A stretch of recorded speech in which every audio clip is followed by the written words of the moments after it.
네, 안녕하세요. 창문여고 국어 담당한 한신비 강사입니다. 반갑습니다. 네, 오늘 설명회는 요 순서로 좀 진행을 해보도록 할게요. 우선 제 소개를 먼저 좀 간단하게 드리면 전 목동에서 좀 오래 근무를 했었는데 목동 다원교육에 있다가 목동 김종길 국어에서 고등부 팀장으로 일을 하다가 이번에 메가스터디에 오게 되었고요.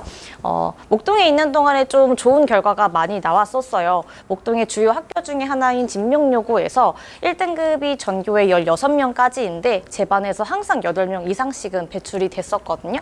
이런 좋은 기록을 창문여고에서도 좀 이어가려고 하는데 창문여고는 시험이 좀 어떻게 나오는지를 먼저 말씀을 드려보도록 할게요.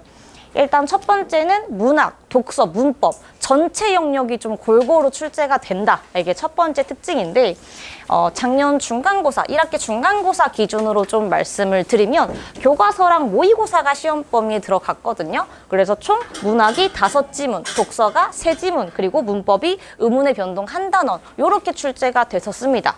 출제 비율도 한번 보시면은 문학, 독서, 문법이 좀 골고루 배출되고 있는 모습 보이실 거예요. 이게 1학기 중간고사 기준인데 그 이후에 출제되었던 기말고사나 2학기 시험에서도 마찬가지로 거의 문학, 독서, 문법이 골고루 출제가 됐었습니다.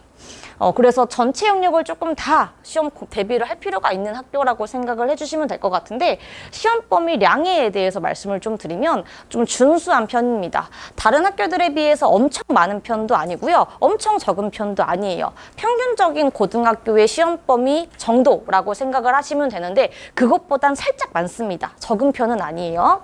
그리고 왜 그런 말 들어보셨을 것 같아요. 고등학교에 올라가면은 그냥 예고하지 않고 외부 지문들이 막 출제가 된다. 이런 말을 들어보셨을 것 같은데 창문여고 같은 경우에는 그렇게 출제가 되는 외부 지문은 없다고 보시면 됩니다. 전부 다 시험 범위로 미리 예고를 해주시고요. 그 범위 내에서 출제를 하고 있습니다. 그럼에도 불구하고 제가 난이도를 상이라고 적어놨어요. 창문여고는 시험이 좀 어렵습니다. 작년 1학기 중간고사 기준으로 학교 전체 평균이 50점이었거든요. 국어가 굉장히 어려운 편인데 어떤 식으로 어려운지는 제가 뒤에 가서 좀 말씀을 드려보도록 할게요. 두 번째 특징은 보기 연계형 독서 문제가 출제가 많이 된다라는 건데 작년 중간고사 출제가 된 거 한번 봐보시면은 다 모든 문제에 보기가 있죠. 이 보기들은 전부 다 창문여고 선생님이 자체적으로 만드신 겁니다. 그래서 아이들이 시험 현장에서 이 보기들을 다 읽고 문제의 지문에 적용을 시켜서 문제를 풀었어야만 했어요. 그래서 약간 이렇게 상황이나 구체적인 사례에 적용시키게끔 하는 문제를 되게 좋아하시는데 아이들이 시험 현장에서 아무래도 이걸 다 읽고 문제를 풀어야 하거든요. 그러다 보니까 시간이 좀 오래 걸릴 수밖에 없죠. 그래서 작년에 1학기 중간고사 시험이 끝나고 나서 뒤에 시간이 없어가지고 아예 못 푼 문제들이 좀 많아가지고 막 울고 그랬던 친구들도 나왔던 시험이었습니다. 그 정도로 조금 까다롭고요. 창문여고 선생님은 인문철학 지문보다는 과학기술 경제 지문을 되게 많이 좋아하세요. 그래서 보통 시험 범위에 과학기술 경제 지문이 많이 들어가고요. 특히 과학기술 지문 같은 경우에는 좀 지문을 도식화해서 문제를 출제하는 걸 좋아하시기 때문에 미리 시험 대비를 할 때부터 문단별로 도식화를 해서 공부를 해두면 좀 낫습니다. 그리고 왜 고등학교 시험 범위에 독서 지문이 아예 안 들어가는 학교들도 꽤 많거든요. 근데 창문여고는 모든 시험 범위에 항상 3지문 내외 정도는 독서 지문이 들어갔다라고 생각을 해주시면 됩니다. 그래서 독서의 비중이 꽤 큰 학교이고요. 마지막 특징은 고난도 문학 문항이 출제가 된다라는 건데 중간고사 출제를 간단하게 봐보시면은 여기에 추상적인 관념의 구체화라는 개념어가 나와요. 그리고 기말고사에는 소설의 초점화라는 개념이 나오는데 이것도 학교 선생님이 그냥 시험 현장에서 따로 새롭게 준 개념어라고 생각을 해주시면 됩니다. 아이들이 시험 현장에서 그냥 새로운 개념어를 읽고 그걸 작품에 적용해가지고 문제를 풀어야만 했어요. 그렇기 때문에 아이들의 체감 난도를 좀 높이는 그런 문학 문제라고 보시면 될 것 같습니다. 그리고 제가 여기 아래쪽에 이렇게 써놨는데 일반적인 해석이 아닌 학교 선생님만의 독특한 해석을 조심하라 라고 제가 적어놨는데 문학에는 일반적인 해석들이 있어요. 이 작품을 읽었을 때 보편적인 견해들이 있는데 창문여고는 학교 선생님만의 조금 개인적이고 조금 독특한 그런 견해들이 항상 있습니다. 그렇기 때문에 그걸 학교 수업을 잘 듣고 필기를 잘하고 체크를 따로 해두는 게 중요합니다. 그런 것들이 보통 출제가 잘 되거든요. 요거는 등급별 등수 구간인데 작년 인원수 기준이에요. 일단 1등급은 27등까지이고요. 2등급은 91등까지입니다. 이게 원래는 9등급 체제였었잖아요. 9등급 체제일 때는 10등까지였었거든요. 1등급이. 근데 이제 5등급 체제로 바뀌면서 아무래도 1, 2등급을 받는 것이 많이 수월해진 건 사실이에요. 근데 이게 되게 좋아 보이지만 사실 마냥 좋지만은 않은 게 이렇게 되다 보니 최소한 2등급 내에는 들어와야 된다. 이 인식이 엄청나게 강해졌습니다. 수시에서 유의미한 등급은 1, 2등급까지 밖에 안 되기는 해요. 근데 그래도 창문요고는 막 예고하지 않고 외부 지문들이 막 나와서 공부로 커버가 안 되고 그런 시험 유형은 절대 아니거든요. 무조건 시험 범위를 열심히 공부하면 그래도 성적을 1, 2등급 내엔 좀 받을 수 있게끔 출제가 되기 때문에 공부를 잘해서 1, 2등급은 최소한 받는 게 좀 중요할 것 같아요. 자, 이런 경향을 보이는 창문요고 공부는 좀 어떻게 하면 좋을지를 말씀을 드리면 우선 첫 번째는 제가 시크릿 손필기 노트라는 거를 매주 배부를 할 거예요. 이게 뭐냐면 앞반 선생님과 뒷반 선생님이 가르치는 내용이 다릅니다. 다르고 심지어는 앞반쌤만 말씀하시고 가르친 부분을 출제를 했는데 뒷반쌤은 아예 언급도 안 한 경우들이 생각보다 많아요. 그래서 저는 매주 아이들한테 학교쌤 필기를 다 봤습니다. 학교쌤 수업을 열심히 듣고 필기를 하고 나한테 찍어가지고 보내라고 이야기를 해요. 그걸 제가 다 통합해가지고 손필기본으로 만들어서 배부를 합니다. 특히 창문요고는 학교쌤만의 독특한 견해가 있다고 말씀을 드렸잖아요. 그런 것 포함을 해가지고 배부를 하고 있고요. 이 배부만 하면 애들이 예쁘게 모아만 놓고 공부를 잘 하진 않아요. 그래서 제가 거기다가 빈칸을 뚫어서 매주 테스트를 보고 있습니다. 클리닉이 따로 있거든요. 수업 외에도 클리닉 시간에 와가지고 테스트를 보고 전체 문항수의 20%를 넘어가면은 재시험을 보고 매주 좀 암기하고 공부할 수 있게끔 하고 있고요. 두 번째는 보기 연기형 독서에 대비를 해야 된다라는 건데 독서 문제가 생각보다 어려워요. 그래서 문제를 많이 푸는 것이 중요한데 기본적으로 모의고사 기출 변형 문제들은 전부 다 모아가지고 풀리고 있고요. 그리고 강남이나 목동권에 똑같은 비문학 지문이 내신 범위에 들어간 학교들이 있어요. 그런 문제들도 다 모아가지고 풀리고 만약에 없다면 제가 자체적으로 다 만들어가지고 문제를 풀 수 있게 하고 있고요. 특히 창문요고는 보기에 특정한 사례나 뭐 상황에 적용하게 하는 문제가 잘 출제가 되기 때문에 그 경향을 반영해서 문제를 많이 풀어보는 것이 좀 중요할 것 같습니다. 그리고 마지막 세 번째는 고난도 문학에 대비를 해야 한다라는 건데 아까 봤던 문제처럼 낯선 개념어가 그냥 문제에 나오는 상황들이 많아요. 그래서 평상시에 문제 풀 때에도 그냥 개념어, 낯선 개념어가 보기 속에 나왔을 때 그거를 읽고 작품에 적용해서 푸는 연습을 하는 것이 좋습니다. 그리고 그거에 더해서 사실 낯선 개념어들을 공부하는 것도 필요해요.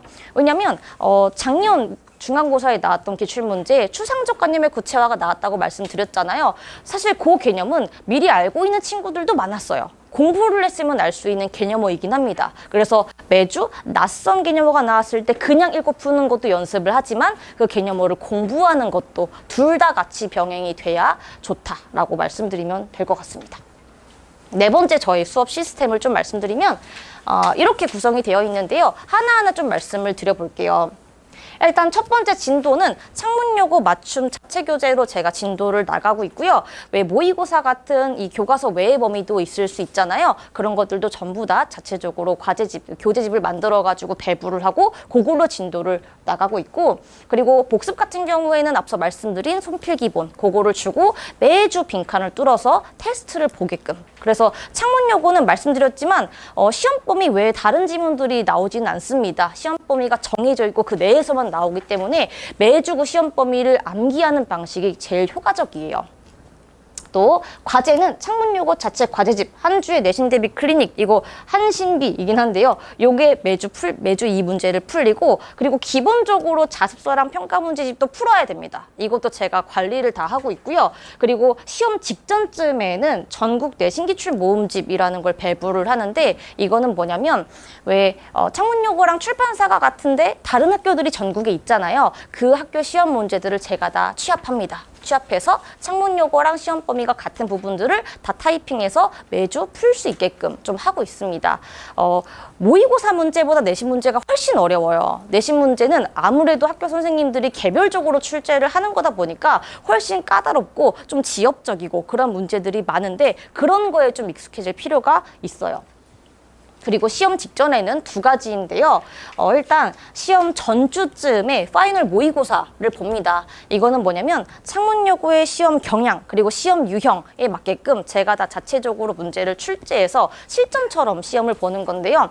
창문여고는 주관식 서술형은 출제가 안 됩니다. 객관식 100%이고요. 27문제씩 매번 출제가 되고 있는데 그거에 딱 맞게끔 제가 출제를 해서 실전처럼 시험을 봅니다. 50분 딱 시간 재고 그리고 마킹까지 다 해서 문제를 풀 수 있게끔 하고 있는데 이렇게 실전처럼 시험을 보면 어떤 게 좋냐면 왜 여학생들 중에 특히 그런 친구들이 많아요. 매주 공부를 열심히 하고 테스트 결과도 괜찮은데 과제도 했는데 실제 성적이 잘 안 나오는 친구들이 생각보다 많거든요. 그거는 왜 그렇냐면 시험 현장에서 긴장을 너무 많이 해서 그래요. 특히 여학생들이 좀 그런 케이스가 많습니다. 근데 미리 이렇게 실전처럼 시험을 보면 좀 그런 친구들이 실전에 압박감이 좀 예방되는 그런 효과가 있어서 그런 친구들한테 좀 좋을 것 같고요. 그리고 시험 전날에는 뭐를 하냐면 국어 압축집이라는 걸 진도를 저랑 같이 나갈 건데 왜 그런 말도 많이 들어보셨을 것 같아요. 2번, 4번 중에 고민했는데 4번 골랐는데 2번이 답이었다. 이런 친구들도 되게 많거든요.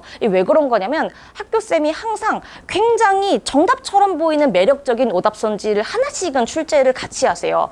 이제 그런 걸 좀 걸러내는 수업이라고 생각을 해주시면 될 것 같습니다. 내신에 출제되었던 선지들 중에서 되게 매력적인 오답 선지들, 좀 헷갈릴 만한 것들을 전부 모아서 저랑 같이 이건 왜 맞고 이거 왜 안 되고 이런 선지를 왜 고르면 안 되고 이런 것들을 판단하는 수업을 시험 전날에 진행을 하고 있습니다.